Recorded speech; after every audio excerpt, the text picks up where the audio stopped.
Before you sell your house, before you ship your furniture, and before you apply for residency, you need to take one very specific trip to El Salvador.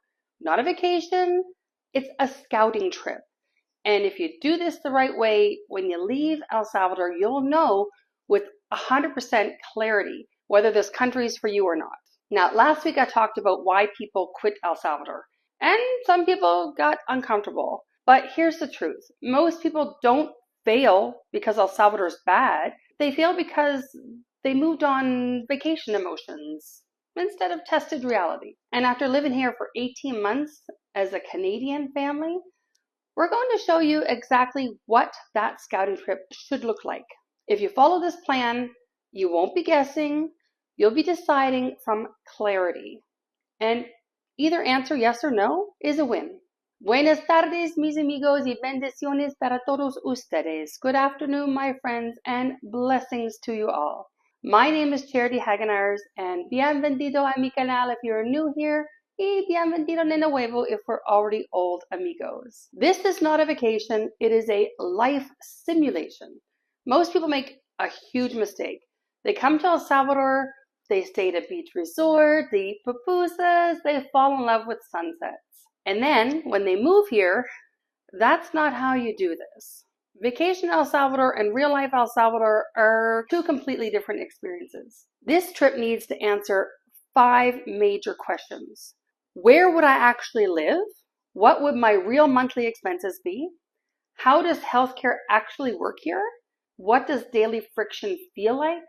And do I feel safe and emotionally comfortable? If you cannot answer those 5 things before you leave, you're gambling. This isn't a holiday. You are running a life experiment. So I often get asked this question, how long should I stay? I'd say minimum 2 weeks, but 3 is better. Week 1 is magic, week 2 is friction, and week 3 is clarity. We did the same thing when we went to the Bahamas for a honeymoon. We stayed 3 weeks, and I say you always need 3 weeks, even if you're going to go just on a vacation, because you need to have that tourist experience. You need to have the running around and doing all the things you wanted to do before you left the country. And then you just need a week of relaxation. And El Salvador, it's similar, but you're trying to run it as, like I said, a life experiment. So you need to plan those 3 weeks out really well. And if you leave after 5 days, well, you're leaving during the honeymoon phase. We'll say that. You need to stay long enough for the traffic to annoy you, the heat to wear on you, and small inconveniences to surface. That's where the truth lives. So here's a day-by-day scouting trip plan for you. Day 1, you need to live like the locals. Do not stay in a resort. Book an Airbnb in a real neighborhood. Explore areas like Escalon, San Elena, San Benito, Nuevo Cuscatlán, Santa Ana, and even Lourdes, where we are. La Libertad if you like beach living, but only if you really want to live in the beach. Now, first thing to do, wake up early, because you know what? Salvadorians, I swear to God, they never sleep. And they are up early. They are up while it's still cool. And traffic is intense early in the morning, like 6 o'clock in the morning. So get up early. Live like that local would. Walk the streets. Go to the grocery store. Use a delivery app like Peridosia. Drive during rush hour. Nothing will wear you down faster than driving here during rush hour. You'll know for sure if you can handle it if you've driven down Los Churros at 5 p.m. Check the internet speeds where you're staying. Notice sidewalks or lack thereof. One thing I noticed with El Salvador when we first got here, there isn't necessarily a sidewalk everywhere, and it isn't flat. You'll go up and down steps, and you'll weave around poles, and you'll jump over a grate or a pothole or something. I mean, there is potholes. There is things missing that should be there on the sidewalk sometimes. There should be a grate, or there should be some sort of cover, and it's not always there. You got to be very careful. And careful for that green algae during rainy season, because that thing almost took me right out. I walked right on that. It's slick as snot. And I fell down like I was walking on black ice in Canada. And when I fell down, my left knee fell into this little gutter where this green algae was, and there was a broken beer bottle there. Yes, trash is a thing here. And I cut my knee. I cut my leg, actually. And it was like, when I got up, it was blood running down my leg. And that's when I really got to experience the kindness and love of locals, because they came running from all over to help out. One guy brought like tissues. He even brought like a elastic band to hold it on my leg so that I could get home. My husband mentioned like disinfectant. We didn't know any. This is like the first week we were here. We didn't know hardly any Spanish, and certainly my husband didn't. And he said something like disinfectant. He comes out with like a bottle of something like Purell or disinfectant, right? A little 2-year-old boy comes down from up higher in the street with a bag of wipes, from baby wipes, so I can wipe all the dirt off my hands and stuff. I mean, that was truly amazing. Not that I recommend everyone falling on a broken beer bottle, but the thought of thinking, oh my gosh, what if I get an infection? What if I have to go to the hospital? What if I need my leg amputated? Like all these crazy stuff runs through your head. And you're in a foreign country with a foreign language and you don't know a lot of people. So you need to use your 3 weeks very diligently to really experience everything. Like I said, check out the sidewalks or lack thereof. Notice the noise, notice the smells, notice the security presence. You need to feel the daily friction, not the Instagram highlights. You need to see the street animals. You need to see, depending on where you're staying, you need to see like chickens walking around, or the random cow or horse on the side of the road, or maybe a goat. Actually, I've seen that too. You need to experience the real El Salvador, not the resort look, and not the Instagram highlight. You need to see the real El Salvador. For day 2, your cost of living reality check. So this is where the dreams meet a spreadsheet. I'm all about the spreadsheet. Spend the entire day pricing stuff. Go to the grocery store, check imported versus local. We actually filmed a whole video at Vidri's hardware store so that we could compare prices when we get back to Canada during our scouting trip. Look at the meat quality, look at utilities or internet packages or domestic help in your home. What about car prices and insurance, health and car? What about private schools if you have young children? Check those out. Rent in multiple neighborhoods. Don't just pick one, go around. We actually stayed in 3 different Airbnbs when we were here, sort of all in different locations. One was right in San Salvador for the first few days. One was in Santa Tecla, which didn't work out for us because it was shared in the house. We had to share the bathroom. We were at the back of the house. There was no curtain or screen on the windows, and there was no AC. So I had to leave the window open all night, and anyone could have just went in the backyard and like watched us sleeping. We're like, you know what, we're just too old for that. So we went to another Airbnb, and this was sort of where San Salvador and Santa Tecla, it was sort of in this mountainous area. I don't even remember what it was called, but I just remember the hills were so steep. When we were driving up, I leaned forward in the car because I swear I believed the car could possibly flip over. And I saw cars parked on this hill. I'm thinking, oh my gosh, don't let anyone's brakes fail, because that is a cascade of accidents waiting to happen. And the roads were rough there. There was a lot of potholes. I guess what I was told was this was a rich area in the past when the gangsters and politicians ran the country that were corrupt. And now that Bukele's here, he's fixing all the stuff that's more for the local people and not for where the rich people used to live. That was sort of the impression I got from my friend's dialogue on that. So it was rough. Those roads were rough. The hills were steep, and we got to live sort of right in that local area. And we were in the, I don't know, like a little apartment complex, I guess you could say. There was about 6 units in this area. And we got to meet with the caretaker, and we got to meet with the owner. So yeah, get around and get to know people. Go in multiple neighborhoods. Scan through Facebook Marketplace and the Encuentra 24 app to check out the local prices for homes if you're going to buy or rent, and cars. That's really important. And don't ask what other people pay. Get like real quotes for yourself. And track every dollar you spend that week. Then ask yourself, can I sustain this for 5 years? Not 5 weeks, 5 years. Day 3, the infrastructure test. Now, you should actually hope for a power outage and a water interruption, maybe slow internet, because that's the test. The first day that we were here, we had a power outage at our Airbnb, and I had this solar powered battery bank, and I had little suction cups. I stuck it onto the window so I could charge my phone. Because I was thinking I might need that for filming and stuff out and about if we didn't have access to like a cigarette lighter in a car to plug my phone. I thought this is a great way. I'll have this battery bank. And I actually needed to charge my phone, and it was solar, so I just stuck it to the window. There's an experiment for you all by itself. Now, our driver, Stan, did not have functioning AC in his car, and I get very cranky when I get overheated. So let that sink in. We were here for 3 weeks with that car with no AC. When something doesn't work, observe yourself. Do you adapt, or does it create anxiety? If unreliable systems deeply stress you, that's not a weakness, it's data. And data is what you came for, right? So here's a story for you. When we first arrived, I asked our driver, Stan, if he knew where I could get iced coffee. And if you are new to this channel, iced coffee is my thing. He first told me they didn't even sell iced coffee here. And I thought, that's insane. Boy, was he wrong and in for an education. I got iced coffee all over the country. Also, when you order hot coffee, it doesn't come with milk unless you say con leche. And they might even ask you leche entera, which means like a full fat milk. And just so you know, there is absolutely, I cannot find, and I've searched, no coffee cream here like you would know, like there's no half and half, or there's no table cream, or no 35% whipping cream like in Canada. You cannot buy it in the stores, and I've not seen it anywhere. So you'll be able to get 2% or full fat. I do not consider skim to be a type of milk. That is just white soda pop. I cannot live without iced coffee, but I can live without cream. Well, sort of. You'll need to see my video on our new channel of our trip to the farm. It'll be coming out on Wednesday, and you'll see how I'm now sourcing my cream.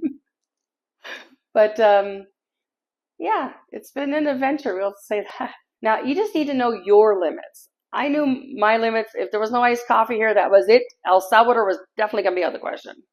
But there is. No worries for there. Now, a lot of people ask about healthcare. So let's do day 4, a healthcare check. Now, even if you're perfectly healthy, go tour a private hospital. Visit a private clinic or a dental office or even a pharmacy. There's a lot of them around here. Now, ask, do you take walk-ins? Do you accept insurance? What's the cost without insurance? What happens in the case of an emergency? And if you're retired, ask yourself honestly, if something serious happened, would you feel safe here with the medical system? That answer matters more than sunsets. I remember when we went to the pharmacy during our scouting trip, I went there to see if I was able to get my medication for my asthma. And they didn't have that exact inhaler, but they had the one I was taking before that. So I thought maybe they're just not as modernized, maybe. But then once we moved here, I take 2 inhalers every day. Well, I take 2 inhalers. One I take every day and one I take in the case of an emergency. And the emergency one is the one I asked about on our scouting trip. But I never really asked about the one I take every day to prevent having an emergency. And it wasn't until we moved here, I took my inhaler to the pharmacy and I said, do you have this? And they did, amazingly, actually. That was one I needed. Like, that's what prevents me from having asthma attacks. And in all seriousness, my asthma has gotten so much better since we moved here. I take that inhaler only once a day here, but in Canada, I took it twice a day, at night and at lunchtime. And even with that, I still had to take my emergency inhaler, I would say many times. I would go through 1 a month, we'll say. But my prescription was actually for 2 a month, so I was able to stockpile. I actually have 12. And I came here 18 months ago with these 12 inhalers, and I think I've gone through 3.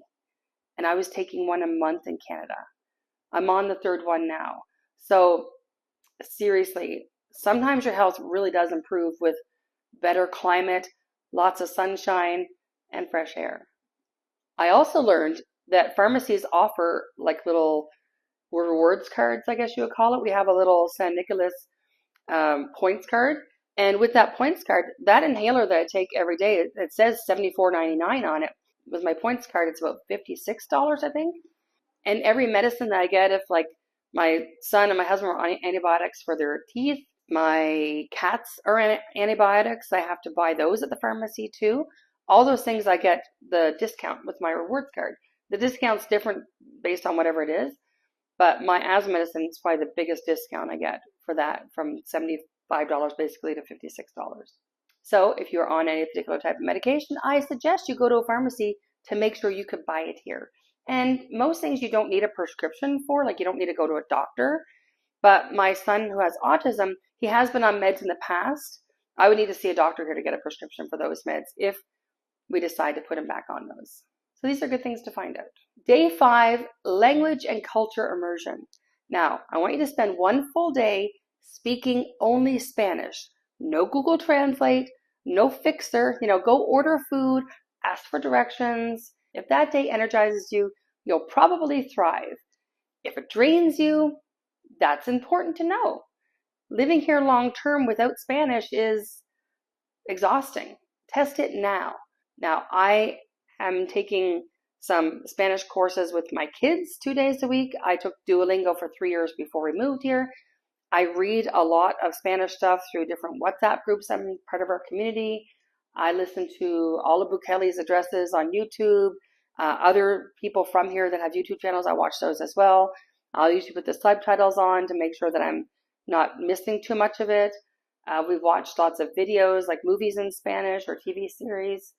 There's actually a YouTube series called Extra with EXTR, and then it's the @ sign for the A. There's actually an English version and a Spanish version, so it's the Extra Spanish.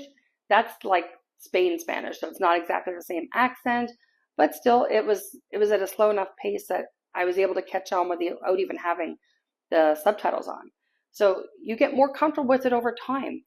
You just need to immerse yourself. And if you plan to live here long term, you need to know the language. So that's what we're doing. We're learning the language. And in the meantime, we're also teaching people English so that we, can kind of get back to the community. Day 6, government and residency reality. Meet with an immigration lawyer. Ask about the residency for pensioners or one for investors.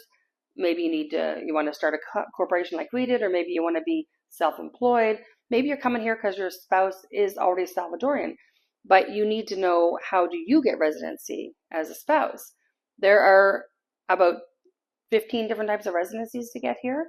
So go and meet with a lawyer, ask about the costs, ask about the timelines, what documents are required, because depending on your situation, say if you're coming here as a pensioner, you're going to have proof of where your money is coming from. Whereas if you're coming as a spouse, your husband's going to have to sign in front of a notary saying that they're going to be responsible to look after you, right? There's totally different types of documents you need based on what residency you're going to get. So meet with somebody. Don't just rely on comments on Facebook. Residency is very doable here, but paperwork is what matters. You need to know what the specific timelines are. A lot of documents are only good for 3 months. They need to be apostilled in your home country, and then they need to be translated and notarized here in El Salvador. And they need to be translated by a Salvadorian with a seal, because as we learned, every document that gets translated, there is a little paper that goes with it saying that so-and-so translated this document on this date at this time, and the notary stamps it, you sign it, the translator signs it, all that gets signed. And then those timestamps also matter depending on the order the paperwork is coming in. We learned this from having our kids. I believe it was our paperwork had to be done first, or maybe it was our business paperwork had to be done first in the timeline, and then our paperwork, and then our kids' paperwork. And they all had to be done with a certain timestamp and a certain order, which I don't know why that makes a difference. Does it matter if something's done at 9:45 instead of 9:30? Yes, it does, because it takes another trip to immigration to sort that stuff out. So get clarity on what you need to do for your specific case. Day 7, experience what tourists avoid. You cannot leave without experiencing driving at night. And I'm going to say it can be terrifying, especially if it's during rainy season. And if it's rainy season, possibly you could drive out in the rain. You need to see how scary it could get. I'm not saying drive far. I'm just saying try it out. You need to experience a local market. We have many local markets, like in every small town. We have ours in Lourdes.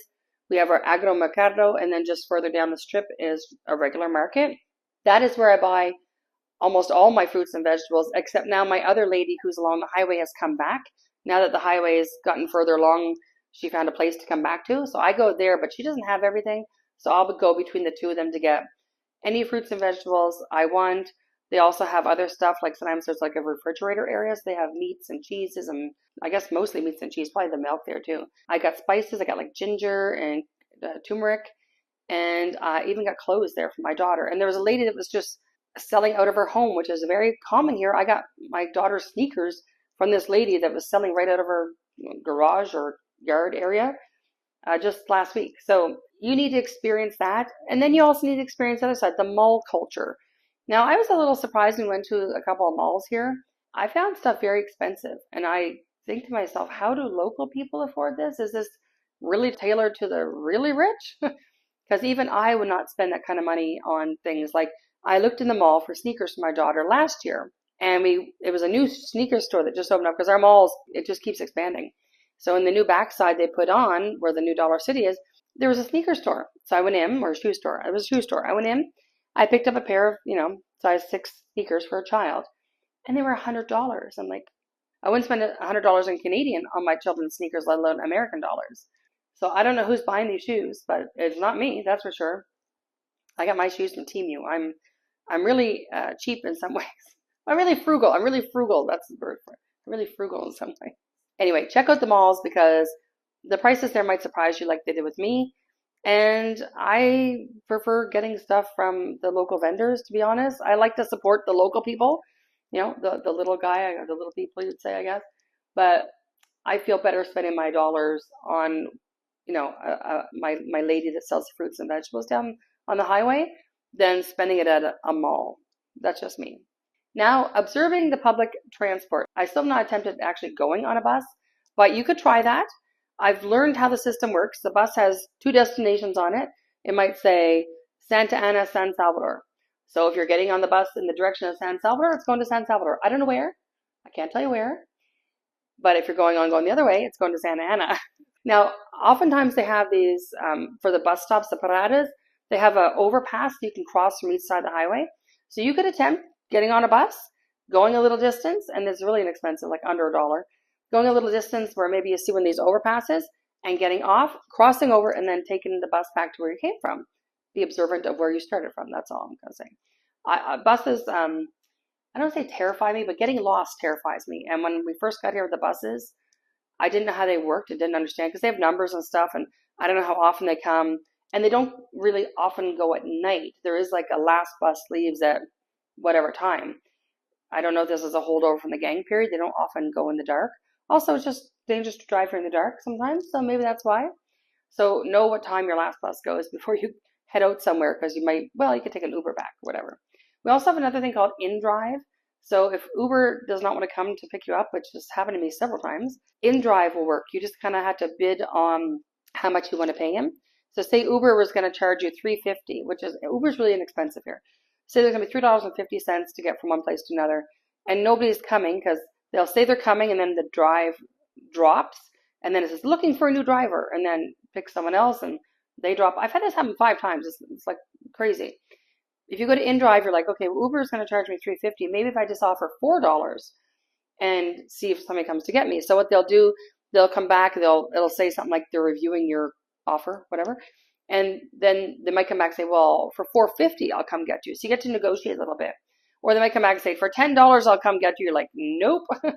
But for $4.50, yeah, sure. Pay the extra, dollar, and then at least you get picked up. So we have other options here, but definitely try them all out because you never know what you're going to need at a different time, right? If you don't have a car, you're going to be on the bus or an Uber or InDrive or get a private driver. So try them all out. Now, try paying in cash and digital. Now, it could be your debit card, it could be your credit card, it could be crypto.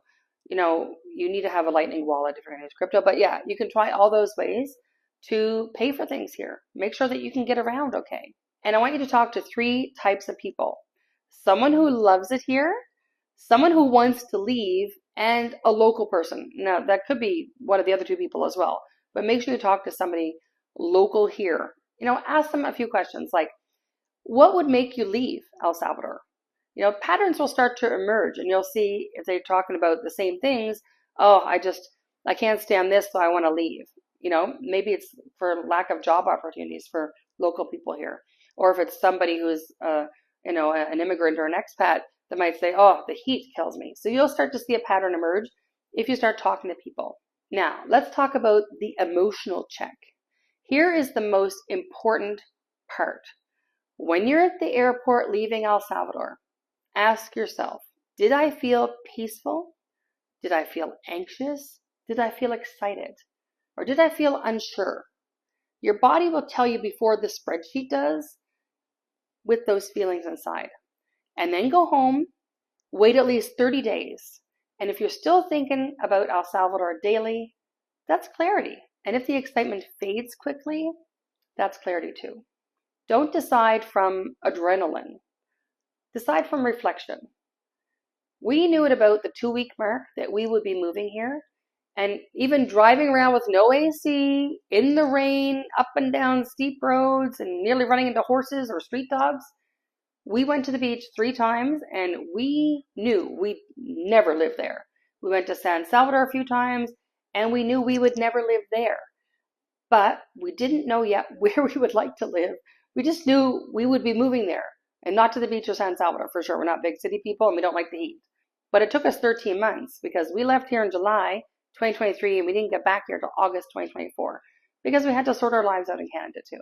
I did know that I was not keen on living on a steep hill because I swear some of these steep hills, they just scare me. They still scare me now. I have a fear of the car flipping over. I mean, it's real. It's a real fear. I know if the cars flipped over on that road, probably they would have closed the road or, told people not to drive in certain types of vehicles. I don't know. It still scares me. We knew we'd like to live in a rural area like in Canada, but we also knew that our kids needed to be around other kids and in a safe area where they didn't have to cross any major roads or highways to go to a friend's house. We never imagined we'd actually be in a gated community, but that's kind of how it turned out.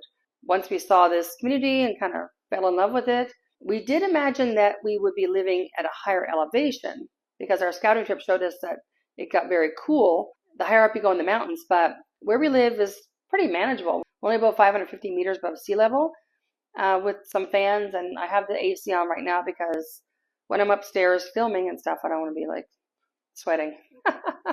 But I only leave it on for when I'm up here, which, is a couple hours a week or something like that, or maybe more now that I got my new desk that my husband made. I hope you saw that episode of my new channel. I have to finish it still, but I'm going to be doing a lot of creative stuff up here, so I might have the AC on a little bit more. So no, if you need to have AC to work, like maybe you're working remotely, make sure you're finding that you can afford it because it is more expensive. And I'm told if you get 220 volt instead of 110, it's cheaper. Now, I don't know if that really works well if you're renting, but if you're going to buy something or build something, think about that. Also, we don't own this house. People keep telling me to get solar. I don't own the house. I'm not going to put a solar system in the house. But when we do buy something, when our place in Canada sells, we will consider getting solar also to help with the energy costs. So these are things to think about, especially if you do plan to build or buy a home here. Now, I want to go over who should not move here because El Salvador is not for people who need everything perfectly organized or people who refuse to learn Spanish, for example, not for them. People who expect North American standards and systems, this is not for you. You're going to be very disappointed. People uncomfortable with cultural differences, don't come here. But if you value freedom, strong family culture, outdoor lifestyle, community, opportunity, then this place might shock you in a good way because we have all that here.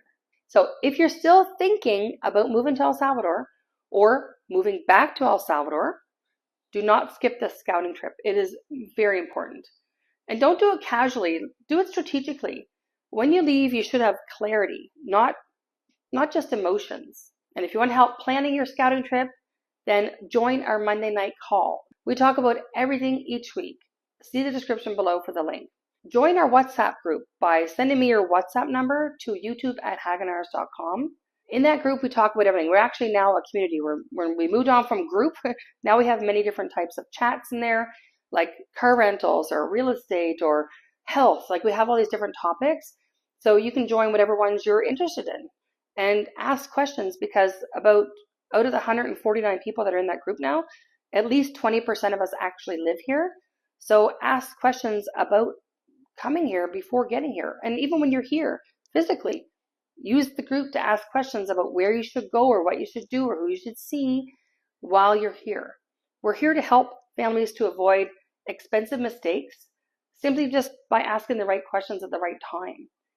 And if you want to see the daily reality, not just the polished version, subscribe to my new channel, Making It in El Salvador.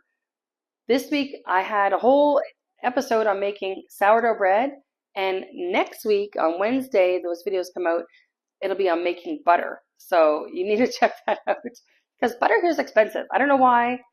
Dairy can be quite costly here. So we visited a farm and I'll tell you how that went in the new channel. That channel is where we show the real problems with real solutions because El Salvador isn't for everyone, but if it's for you, it can absolutely change your life. See you in the next one. Don't forget to hit the like button.